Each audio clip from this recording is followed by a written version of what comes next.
سبيل مريح لنا هدايا صاحي كي تستريح وبوس الدعاء الحفي الصريح يسعك الفضاء الرحيب الفسيح. Ici, c'est la foi. Ravi de vous retrouver, chers téléspectateurs, et bienvenue dans ce moment de retour à l'essentiel, le chemin vers une foi plus sûre, plus sincère et plus apaisée. Vivre pour Allah et non pour les autres, c'est le thème du jour de votre émission.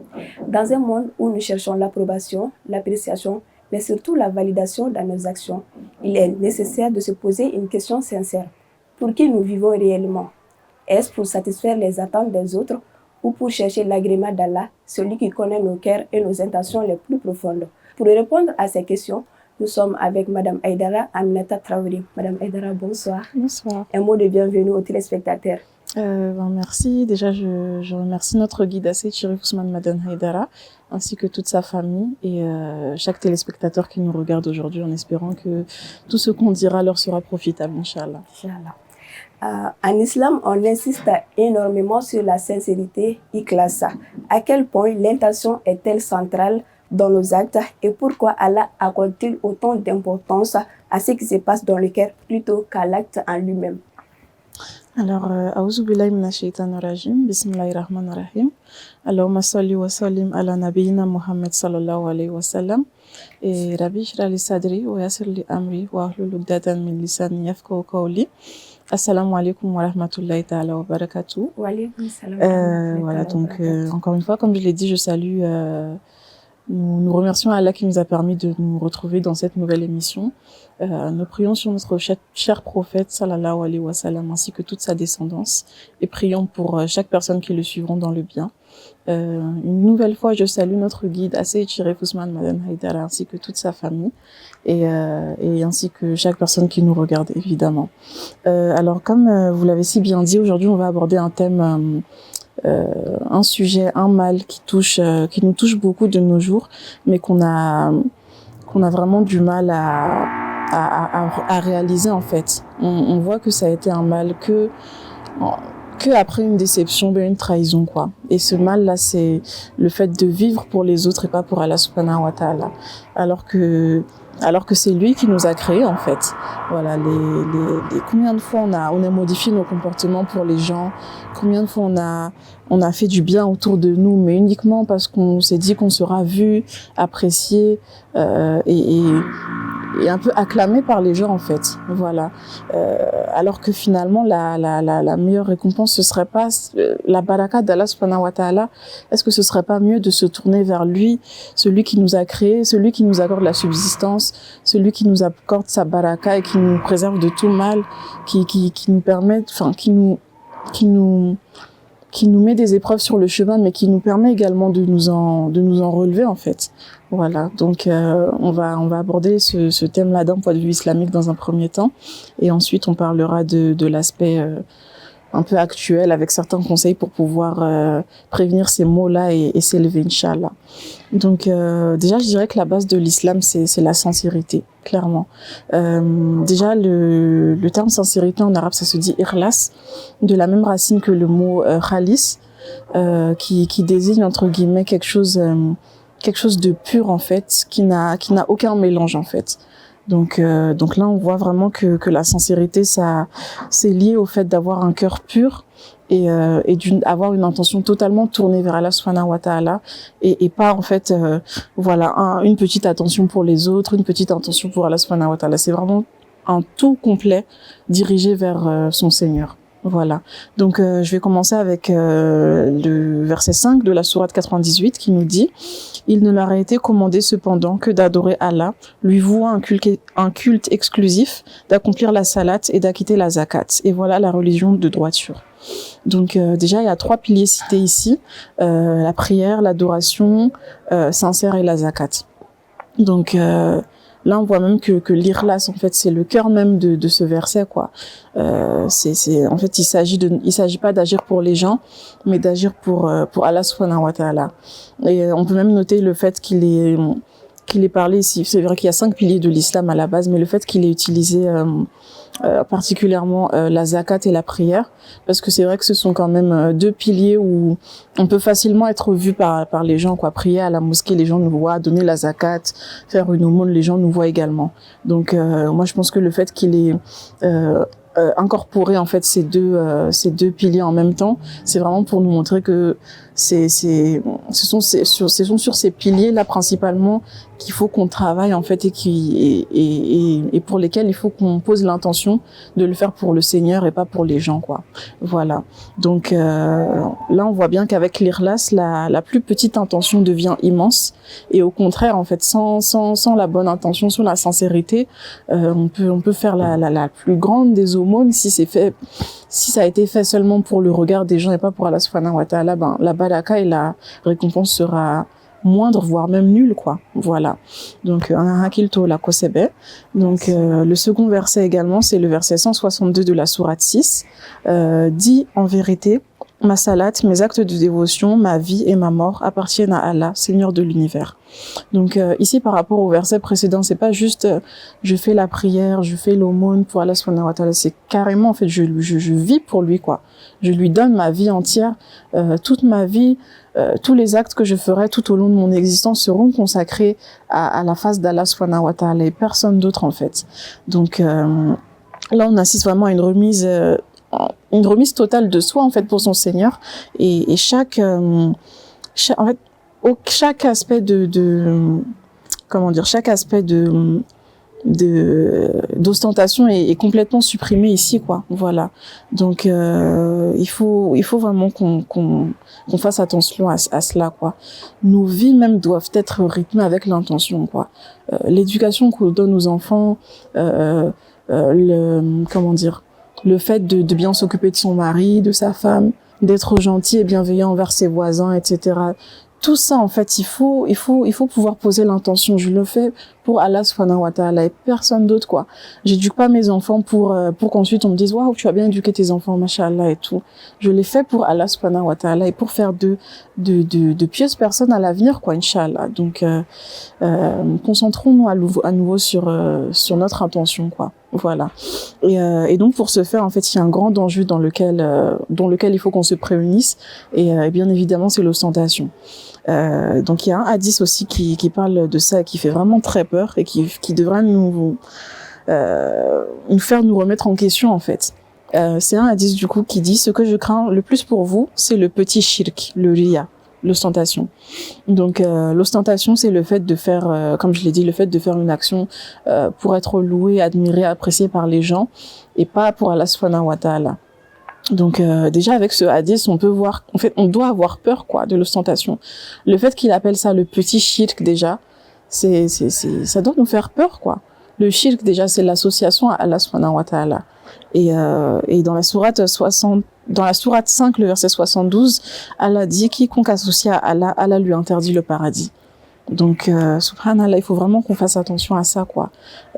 Faisons attention à notre intention, quoi. Renouvelons-la constamment, faisons vraiment attention, quoi. Il y en a beaucoup qui prient, qui font le bien autour d'eux en se disant, principalement, surtout en se disant, voilà, alhamdoulilah, comme ça les gens vont voir que je suis gentil, les gens vont voir que je donne aux gens, que je suis sincère, que je suis bon, etc. Mais ça n'a aucune valeur aux yeux d'Allah, quoi. N'oublions pas que pour nous permettre d'avancer et d'évoluer dans tout au long de notre vie, on a besoin de la baraka du Seigneur, en fait. Sans cela, c'est impossible d'avancer, quoi. C'est impossible d'avancer. Donc, la kosebe, quoi. N'oublions pas que à partir du moment où on effectue une action avec un grain d'ostentation, la récompense sera minime, quoi. Donc, qu'Allah nous en préserve. Alors aujourd'hui, avec les réseaux sociaux et les regards constants des autres, beaucoup de personnes ont du mal à préserver surtout leur sincérité. Quels sont les pièges les plus courants et surtout comment revenir à une intention pure pour Allah? D'accord, alhamdoulilah. Alors malheureusement, je dirais qu'aujourd'hui, on vit dans une société où chacun de nos actes est jugé, partagé et exposé sur les réseaux, en fait, H24, et même dans la vie quotidienne. Donc et même les moments religieux les plus banals, en fait, ils sont ils sont beaucoup postés, exposés en fait aux yeux des gens. Donc on attend constamment la validation des autres. Encore une fois, en fait, on en vient même à être hypocrite, quoi, malheureusement. Donc par exemple, je sais pas. Ça peut être homme comme femme, mais là je vais prendre l'exemple de l'homme. Il y a des hommes, voilà, je dirais à la maison, ce sont des monstres envers leurs femmes, quoi. Ils sont violents, ils sont insultants et tout ce qui s'ensuit. Mais si la femme se plaint dehors, les gens vont lui dire mais non, c'est impossible, ton homme c'est un ange, quoi. Genre Motikata là, quoi, parce qu'il s'est mis un masque en fait aux yeux du monde, mais qu'il sache quand même que Allah subhanahu wa ta'ala wa tout, et c'est lui qui est au-dessus, quoi. Donc malheureusement, ce sont des choses assez récurrentes, quoi. On se voile la face devant l'extérieur, et chez nous on montre notre vrai visage, quoi. Mais il faut savoir que Dieu nous voit malgré tout, quoi. Et par exemple, pareil, une personne qu'on n'apprécie pas forcément ou qu'on néglige en temps normal, on va devant les gens, on va essayer de lui faire du bien, de lui offrir des choses, voilà, d'être généreux avec cette personne, alors que en fait, si les gens n'étaient pas là, tu sais que tu ne l'aurais pas fait, quoi. Et c'est vraiment dommage. Après, je dis pas que voilà, il faut forcément ne rien faire avec quelqu'un qu'on n'apprécie pas, mais dans ce cas, quitte à le faire, pose l'intention, voilà, mag et ala kama, je m'en fiche de ce que la personne va dire, je m'en fiche des regards des gens, mag et ala kama, et puis je passe, quoi. Voilà. Donc et c'est pour ça qu'on a beaucoup de peine de cœur quand on se dit oui, ça vaut pas le coup d'être gentil, le monde est méchant, c'est bon, je fais plus confiance à personne, j'ai été trop trahi. Ouais, mais j'ai envie de dire à Jobila, quoi, parce que comment tu oses en fait espérer quoi que ce soit en retour venant de l'être humain, quoi. L'être humain, c'est un être constamment dans le changement, dans l'évolution. Aujourd'hui, on t'aime, on t'apprécie. Demain, quand il y aura quelqu'un d'autre, chacun va tourner sa veste, quoi. Et en soi, c'est pas mal, entre guillemets. C'est-à-dire, c'est le propre même de l'homme, quoi. Donc, qu'est-ce que tu espères d'un être comme ça, quoi? Tu vois. Donc le but de notre vie, c'est vraiment de gagner la baraka d'Allah subhanahu wa ta'ala, quoi. N'oublions pas que sans la baraka, rien ne peut se faire, quoi, parce qu'on se dit voilà, je vais faire telle action pour un tel, et peut-être qu'en retour il m'aidera quand j'aurai besoin de lui, etc. Mais il faut pas oublier que Nimroïd, mais genre en fait avec Sababouye, mais grâce à Allah, quoi. En fait, ça va être un pion pour t'aider à avancer, mais en fait avec l'accord d'Allah, quoi. Tu vois. Donc tu peux même te mettre à quatre pattes au pied de quelqu'un si Dieu ne lui met pas l'intention dans le cœur de t'aider. En fait, ni Allah saboubou t'es ateke, quoi, en fait. Donc vraiment cherchons constamment la baraka d'Allah, quoi, en fait. C'est vraiment ça qui nous permet d'évoluer et de nous bénir, en fait, dans nos vies, tout simplement. Sans la baraka, il y a rien qui fonctionne, quoi. Et pareil, les gens qui cherchent la baraka, on peut se dire voilà, ils ont rien. En fait, c'est pas une question d'argent, de notoriété ou quoi que ce soit. Tant que t'as la baraka, en fait, tu trouveras en fait une issue, quoi. Donc une fois que tu as compris ça, c'est beaucoup plus facile, quoi. Voilà. Donc moi je voulais proposer quelques points pour nous permettre de se libérer en fait de l'ostentation et de vivre finalement pour Allah subhanahu wa ta'ala. Déjà, je dirais avant chaque acte se demander en fait pourquoi je le fais vraiment, la raison en fait, et deuxièmement effectivement si personne ne me voyait, si personne ne me regardait, si je posterais pas ça sur les réseaux, si j'avais pas des voisins ou des amis qui me regarderaient, est-ce que je le ferais toujours? Voilà, avant chaque acte qu'on aimerait faire, se poser la question. Et là, tu verras que éventuellement, il faut que tu renouvelles ton attention et que ton cœur change, quoi. Voilà. Deuxièmement, faire des actions secrètes également. Prier la nuit seul dans sa chambre, invoquer Allah sans que personne ne te voie. Pareil, les aumônes, les donner sans que personne ne le voie, en cachette, anonymement également. Et en fait, tout ça, ça va t'aider à Kingania Sanuya, quoi, en fait. Voilà. Parce que on peut poser l'intention, c'est vrai, mais c'est vrai que c'est un travail constant. On reste des êtres humains et tout. Malheureusement, on aime être vu, on aime être admiré. Donc il faut toujours poser l'intention et se souvenir du rappel d'Allah tout le temps. Et voilà, en fait, donc de garder ça en tête constamment, quoi. Donc oui, c'est le troisième point que je voulais dire à chaque fois qu'on fait quelque chose, renouveler son intention, Kingania Et Sirial, ça qu'on m'appelle, quoi, pour te rappeler que vraiment le Seigneur est là, c'est pour lui que je fais. Et si je le fais pour lui, alhamdoulilah, Inch'Allah, j'aurai sa baraka et ses reconnaissances, quoi.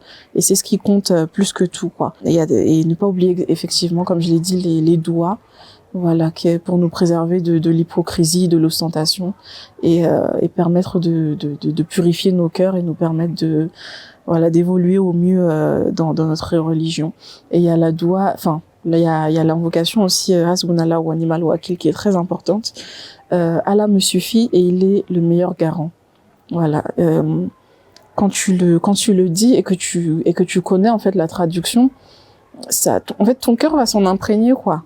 Allah be mro du sukundon, quoi. Si il voit que vraiment tu cherches à cheminer vers le bien constamment, à mais quoi, mais fais les causes, quoi. Renouvelle ton intention, fais beaucoup de dhikr, fais beaucoup de doigts pour te permettre d'évoluer, de raffermir ton cœur. Et voilà, Inch'Allah, ça ira. D'accord. Alors, à cet effort, un mot surtout aux fidèles qui cherchent toujours l'approbation des autres. Moi, je dirais que il faut se préserver de la déception, en fait. Voilà.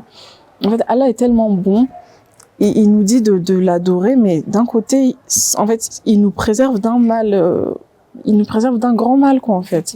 Vraiment, les peines de cœur, le fait de ne plus avoir confiance en personne, de s'isoler du monde, tout ça, c'est lié au fait qu'on attendait beaucoup des gens, quoi. Donc, en fait, tout ce qu'Allah nous dit est bon, quoi. Il y a toujours un bienfait derrière, en fait. Et donc là, moi, je dirais que le bienfait derrière le fait de se concentrer sur lui et de faire les choses pour lui, en fait, on sera pas déçu, quoi. Et puis, on sera libéré même du regard des gens, quoi. Par exemple, je sais pas, tu vas faire un bien, tu vas vouloir prendre l'initiative de faire quelque chose, mais tu te dis non, personne le fait. Si je le fais, les gens vont se moquer de moi. Ou bien,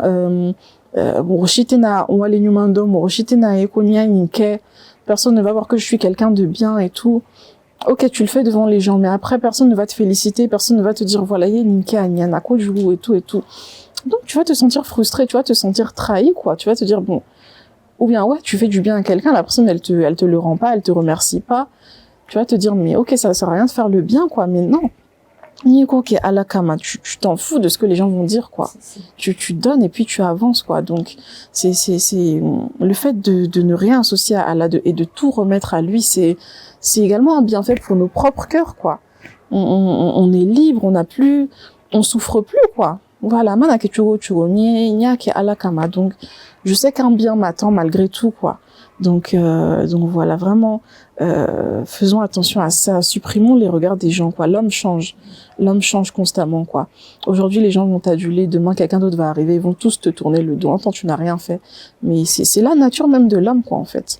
Donc, vraiment, Allah délie, qu'Allah nous facilite et nous permette et qui nous préserve de l'ostentation et qui nous permette de raffermir nos cœurs et de faire tout, en fait, que toutes nos adorations soient dirigées vers lui et lui seul, Inch'Allah. Et j'espère encore une fois que tout ce qu'on dira profitera aux téléspectateurs. J'espère. Alors, merci pour ces beaux propos. Et c'est la fin de ces numéros consacrés au thème vivre pour Allah et non pour les autres. Et retenons que la véritable liberté réside dans la sincérité de notre foi. Lorsque nos actions sont guidées par la recherche de l'agrément d'Allah, nous nous libérons du poids des regards des autres, de leurs jugements, mais surtout de leurs attentes. Et c'est tout pour cette émission. Merci de votre fidèle écoute et à très bientôt. Assalamu alaikum wa rahmatullahi wa barakatuh.